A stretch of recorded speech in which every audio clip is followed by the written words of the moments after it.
தேவனாம் இயேசு கிறிஸ்துவின் நாமத்தில் அன்பின் வாழ்த்துக்கள். சகரியா 9ஆம் அதிகாரம் 12ஆம் வசனம். நம்பிக்கையுடைய சிறைகளே, அரணுக்கு திரும்புங்கள், இரட்டிப்பான நன்மையை தருவேன், இன்றைக்கே தருவேன். பிரியமானவர்களே, நம்முடைய தேவாதி தேவன் நம்பிக்கை உடையவர்களாய் இருக்க வேண்டும் என்று எதிர்பார்க்கிறார்.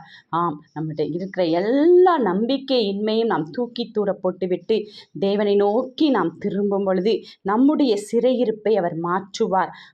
அவருடைய அரணை நாம் பிடித்து கொள்வோம். அது நம்மை மேன்மைப்படுத்தும். அது மட்டுமல்ல, இரட்டிப்பான நன்மையை தருவேன் என்று கூறுகிறார். நீங்கள் இழந்து போன காரியங்கள், கண்ணீரோடு இருக்கிற காரியங்கள் எல்லாவற்றிலும் தேவன் இரட்டிப்பான நன்மையை உங்களுக்கு கொடுத்து உங்களை மேன்மைப்படுத்துவார். அதுவும் இன்றைக்கே தருவேன் என்று கூறுகிறார். விசுவாசத்தோடு இதை பெற்றுக்கொள்வோம். நம்பிக்கையோடு காத்திருப்போம். இன்ற நாளில் அற்புதம். ஆமென்.